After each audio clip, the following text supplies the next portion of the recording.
the October 7th terrorist attacks by Hamas in 2023, nearly 1,200 people were killed.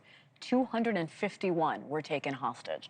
In the days following those attacks, an effort to bring awareness to those being held was launched worldwide.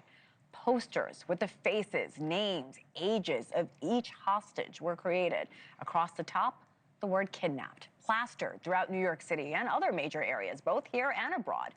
The posters sparked dramatic confrontations from those on opposite ends of the Israeli-Palestinian debate. That flashpoint documented and chronicled in this new film, Torn. I was putting the posters up in Washington Square Park. And as I'm walking there, I saw these two women walk past me and kind of give me a face. Hey, what are you doing? What are you doing? You're taking the... that is my cousin. No. That is my cousin. No. Do you want her to die? Do you care about her? Her life? She's in the hands of terrorists right now.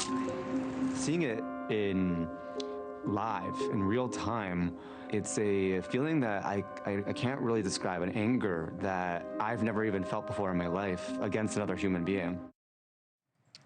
Nim Shapira is the director of this film. We're so excited to say he's joining us now. Nim, thank you so much. Thank you so much. You showed us that clip. I want to start with, why do you think these posters became such a divisive issue in our country? So these posters are symbols. They're symbols of a narrative, and I always remind people that on October 7, 251 hostages from over 40 nationalities, Hindus and Buddhists and Christians and Muslims and Jews were kidnapped. And this was a time for the world to unite, but those symbols of the kidnapped hostages were seen as a grief, like people wanted to express their grief, and other people wanted to erase that grief or saw it as propaganda. So for those people who may not know as much about this and say this is just a piece of paper, what would you say to them? Every poster symbolizes a person that was kidnapped, and New York is the biggest home for Jews outside of Israel. Right. It is also a home for a large Muslim community, and there's also a lot of people in the middle. There are New Yorkers that their families are directly affected by the war. And specifically, when those posters were torn down, the social fabric of the city, in my opinion, was torn down as well. People were uninvited from weddings, unfollowed people on Instagram, people stopped talking to each other, students ostracized, and we have the privilege of not having missiles and rockets above our heads. We're thousands of miles away from the conflict, from the war, and at least the least we can do is sit down and talk to each other. We don't have to agree on everything, but we need to listen to each other's narratives.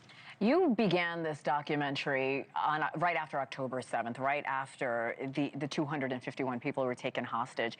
How did your project evolve as you're making it? You said it took 7 to 8 months. Yeah, it's a great question, because I'm making a documentary about a war that is still going on. Right.